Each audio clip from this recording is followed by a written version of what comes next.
E aí, tudo certo? Material de anotação nas mãos? Podemos começar?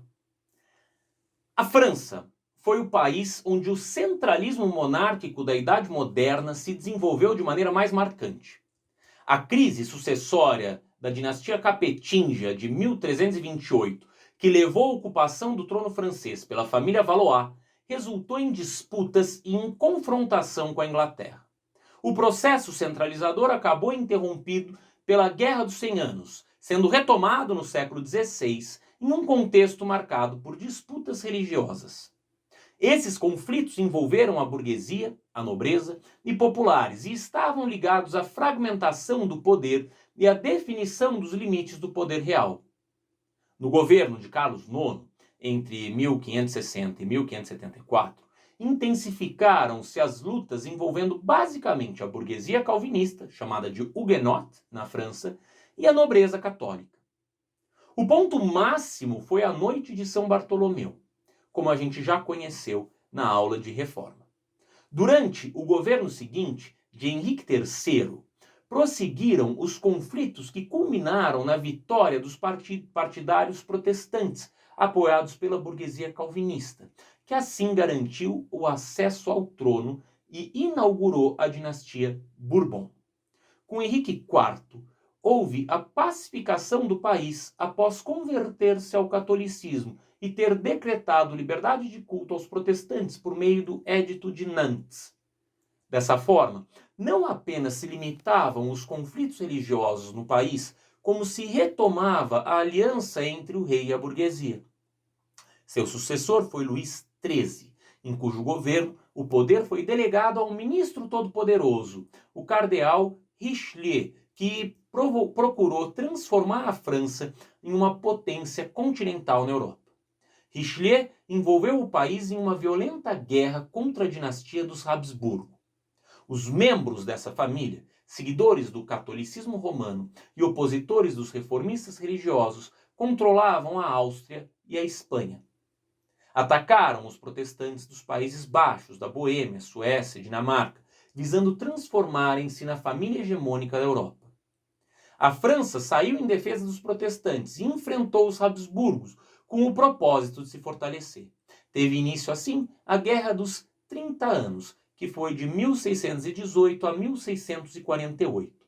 A vitória francesa abriu caminho para o apogeu do absolutismo no país, ainda no governo do sucessor de Luís XIII, Luís XIV, que governou de 1643 a 1715. Representou o ponto culminante do absolutismo francês. Durante o seu governo, concentrou grande poder em suas mãos, dando significado prático à sua frase «L'État, c'est moi». Em francês, o Estado sou eu. Seu ministro, Colbert, lançou as bases do mercantilismo francês, promovendo a navegação marítima em busca de colônias e manufaturas, e desse modo favorecendo a burguesia. O apogeu do absolutismo, porém, também foi o auge de suas contradições. Ao mesmo tempo que garantia privilégios da nobreza, promovia a expansão dos negócios mercantis e manufatureiros, mas dificultava atuações políticas da burguesia.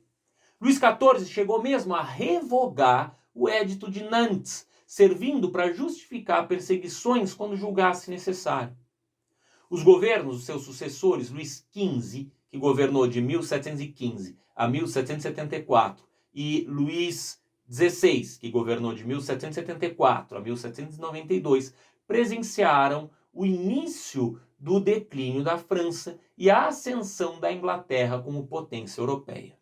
Os excessivos gastos da corte francesa e o envolvimento do reino em várias guerras, nem sempre vitoriosas, acabaram por comprometer as finanças do Estado e ameaçar a manutenção do próprio regime.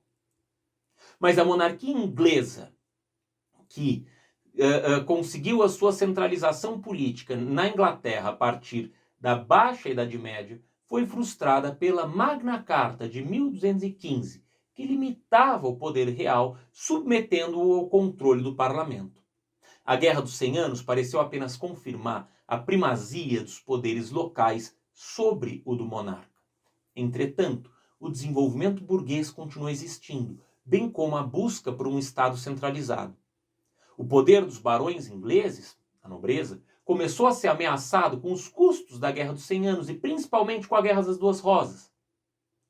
Essa guerra, estendendo-se de 1455 a 1485, foi provocada pela disputa do trono inglês entre as famílias York e Lancaster e acabou envolvendo toda a nobreza inglesa, que saiu enfraquecida de suas violentas batalhas. O final da guerra deu-se com a ascensão de uma nova família ao poder, a dos Tudor, e a pacificação dos York e Lancaster por Henrique VII. Mas o Estado centralizado inglês ganhou forma com Henrique VIII, que governou de 1509 a 1547, da família Tudor. Após ter submetido o parlamento, decretou o ato de supremacia, que, como a gente viu na aula de reforma, tornava oficial uma nova doutrina religiosa na Inglaterra, o anglicanismo. A nova corrente religiosa agradou a burguesia. Após um curto e violento intervalo no qual o catolicismo foi temporariamente restaurado no reino durante o governo de Maria I, o anglicanismo voltou a ser oficializado no governo de Elizabeth I, entre 1558 e 1603. A rainha Elizabeth colocou em prática uma política mercantilista agressiva, com a construção de uma poderosa frota e a exploração de colônias na América. Atacou o Império Colonial Espanhol, invadindo colônias e principalmente saqueando navios. Em resposta, a marinha inglesa foi atacada pela maior marinha da época, chamada de Invencível Armada de Filipe II, contra a qual, no entanto, os ingleses saíram vitoriosos, não deixando herdeiros. Elizabeth I foi sucedida por Jaime I, que governa de 1603 a 1625. Ele deu início à dinastia Stuart. Suas origens escocesas levaram-no a unificar os dois reinos.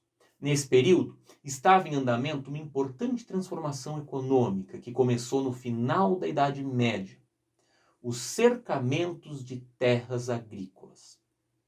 Antigas propriedades autossuficientes que produziam itens variados passaram a se especializar na produção de um único produto voltado para a comercialização no mercado. Por razões comerciais, o caso mais comum era a criação de ovelhas para a extração de lã, matéria-prima para as rentáveis manufaturas têxteis. Em menor escala, havia a plantação de trigo. Assim, terras comunais usadas coletivamente pela população rural na antiga tradição feudal passavam a ser exploradas em benefício de um proprietário único, um nobre, empregando reduzida mão de obra nas terras tomadas e cercadas. A contrapartida desse fenômeno de expulsão dos camponeses das terras em que viviam era o excedente demográfico, um contingente de população que deixou de ser absorvido pela economia rural. Pode-se dizer que na Inglaterra, graças à concentração de riquezas decorrente do processo dos cercamentos, grande parte da aristocracia se aburguesou, sobrepondo-se ao rei. Lembre-se de que o centralismo político inglês tinha bases legais frágeis, uma vez que a Magna Carta limitava o poder real, submetendo-o às elites inglesas do parlamento. Finalmente, os Stuart, enfrentando poderes estabelecidos, desejavam reverter a situação e aumentar o poder do rei. Procuraram então acentuar os aspectos católicos do anglicanismo. Parte dos burgueses, por sua vez, passou a defender características calvinistas da doutrina anglicana e começou a questionar o poder do rei, fortalecendo os grupos puritanos. Esses desentendimentos acentuaram-se e, em 1640, no governo de Carlos I, de 1625 a 1648, desencadeou-se uma guerra civil na Inglaterra, caracterizada como uma revolução burguesa. De um lado, os cavaleiros, partidários do rei; de outro, os cabeças redondas, partidários do parlamento. Foco da reação puritana e burguesa contra a monarquia absolutista. Habilmente liderados por Oliver Cromwell, as tropas do parlamento obtiveram diversas vitórias. Cromwell era um importante membro da Câmara dos Comuns, que defendia a religião protestante e era contrário a inovações. O rei foi derrotado e condenado à morte por decapitação. Alçado ao poder, Cromwell proclamou uma república, que foi chamada de Commonwealth, e passou a ter poderes ditatoriais garantidos pelo exército. O ditador invadiu o parlamento e dispersou os membros que se opunham a seu centralismo. Recebeu o título vitalício de Lord Protector da Inglaterra, Irlanda e Escócia. Atendendo diretamente aos interesses mercantis da burguesia, Cromwell decretou os atos de navegação, leis que protegiam os comerciantes ingleses e estimulavam a construção naval, visando enfrentar a poderosa concorrência holandesa. Após a morte de Cromwell, em 1658, o país passou por grande instabilidade. Seu filho, Richard Cromwell, não conseguiu conter a reação monárquica e anti-puritana, o que possibilitou a restauração da monarquia Stuart. No entanto, a semente revolucionária foi lançada e em 1688 iniciou-se a Revolução Gloriosa, quase um complemento da anterior. O rei Stuart, Jaime II, foi afastado e a burguesia vitoriosa instalou no poder um novo monarca, o protestante Guilherme de Orange, holandês de origem e casado com a filha mais velha do monarca deposto. Coroado com o título de Guilherme III, ele recebeu o trono concordando em assinar a Declaração de Direitos, ou em inglês, a Bill of Rights, por meio da qual abdicava em seu nome e no nome de seus sucessores de tentar submeter o parlamento. Garantiam-se assim os fundamentos da monarquia constitucional inglesa, além de serem firmadas a autonomia do judiciário, a liberdade de imprensa e a proteção à propriedade particular, temas de interesse dos membros da burguesia. Definiu-se ainda que todas as novas taxações teriam de ser aprovadas pelo parlamento e que haveria liberdade religiosa a todos os protestantes. Esse é o ato de tolerância. Para a Inglaterra, a Revolução Gloriosa de 1688-1689 teve a mesma importância que a Revolução Francesa para o restante da Europa.